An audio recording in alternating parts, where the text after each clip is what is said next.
after the crisis to the year 2013. In fact, if you look at the graph, the combined GDP of the APEC economies in 2013 has been growing steadily, and in 2013, it actually reached $31.5 trillion. Growing GDP suggests increasing disposable incomes of consumers, directly have positive spillover effects to the automotive sector in the region, such as an increase in demand of automobiles, thus fueling and increasing dynamism of the automotive manufacturing in the region. In 2013, APEC economies account for 47.76% of world trade in motor vehicles and parts.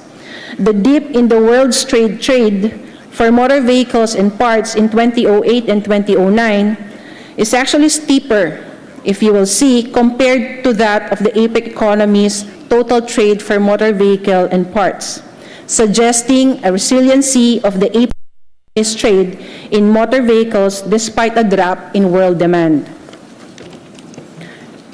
Now, on this graph, you will actually see that there's a dynamic intra-regional trade in auto parts in the Asia-Pacific. The APEC economy's intra-regional trade in motor vehicle parts is growing at an annual compounded rate of 5.28%. Similarly, trade in motor vehicle parts to the rest of the world is also growing at an annual compounded rate of 6.3%, which is actually bigger than the intra-regional trade. The faster pace of growth in motor vehicle parts trade compared to the trade suggests the growing importance of our economies in GVCs, not just in the Asia-Pacific region, but with the rest of the world. As mentioned earlier or yesterday by our Assistant Secretary Perry Rodolfo, SMEs account for about 97% of total APEC firms, and that we're going to link it with automotive manufacturing over the course of history. We can say that it has become more sophisticated and fragmented regionally to economize on skills. However, the clustering pattern of automotive production and consumption in developed economies is now seen to have gradually shifted to the economies. But the shift of major markets to developing economies is not translating into opportunities for SMEs. As the APEC PSU's paper on integrating SMEs into GVCs notes, it further noted that SMEs have often been left out of the formation of GVCs as the fragmentation of production processes and cross-border trade take place mostly within the networks of the TNCs or the transnational corporations. The study also recognized that there is less room for SME auto parts manufacturers in the market due to their lagging capacity and competitive edge. Additionally, small auto parts suppliers are facing constraints on access to capital, severely affecting their adaptability and forcing them to go out of business, based on the paper of OECD in 2009. Due to over 10,000 components needed to form over 3,000 parts and subsystems of a car, the automotive GVC is among the most complicated chains, and each lead firm structures the chain differently based on its market strategy. This brings us to the importance of SME auto parts manufacturers and the key role that they play in the industry. Auto parts manufacturing is mostly SME territory and includes auto supporting industries such as upstream, the tool and die, machining, metal casting, automotive interiors, textiles, and rubber tires. And for the downstream industries, the aftermarket services like parts replacement, maintenance, repairs, and overhaul services.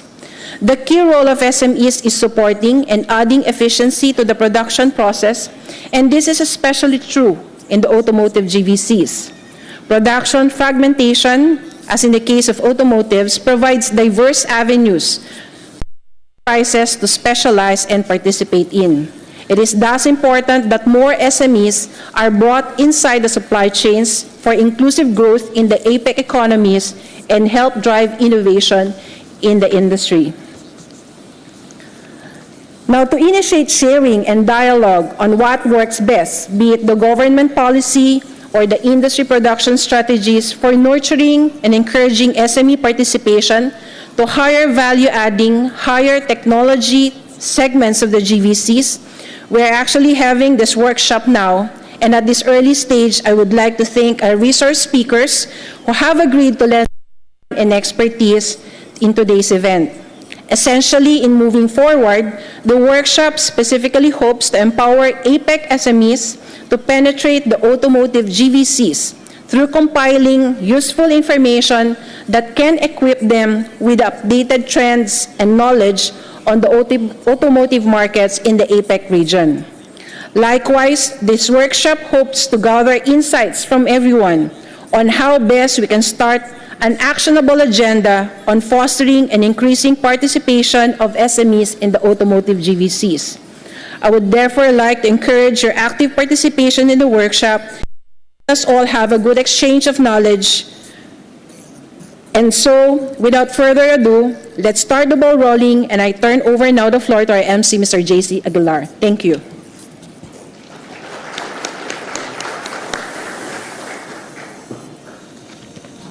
Thank you very much, Madam Chair, Director Carzon Halili Dichosa.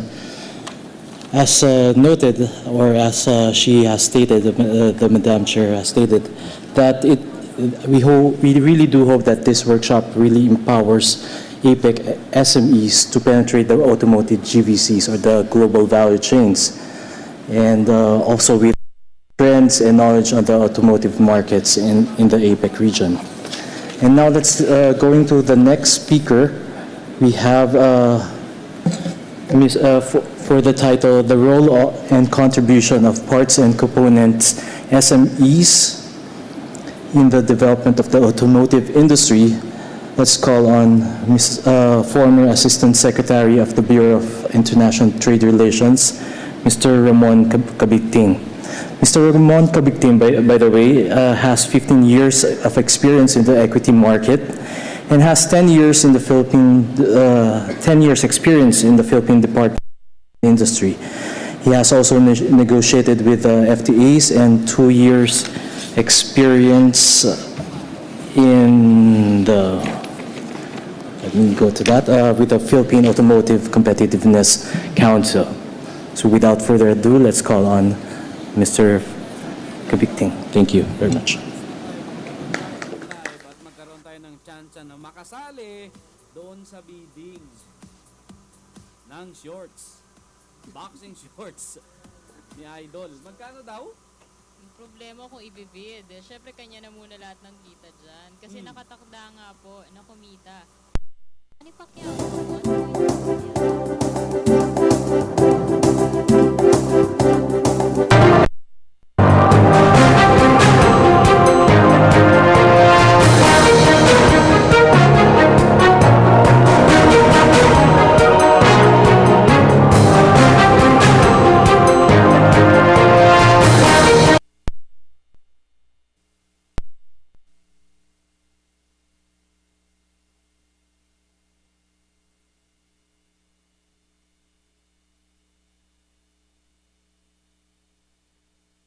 Planong mabuti ang daang palabas. Emergency kit na may tubig na may inom, flashlight, radyong may baterya, pagkain, gamot at tuto. Ayusin ang mga gamit para hindi mahulog sa pagyanig. Laging i-charge ang cellphone at maglista ng mga emergency numbers na dapat tawagan. Huwag malito, dapat laging listo.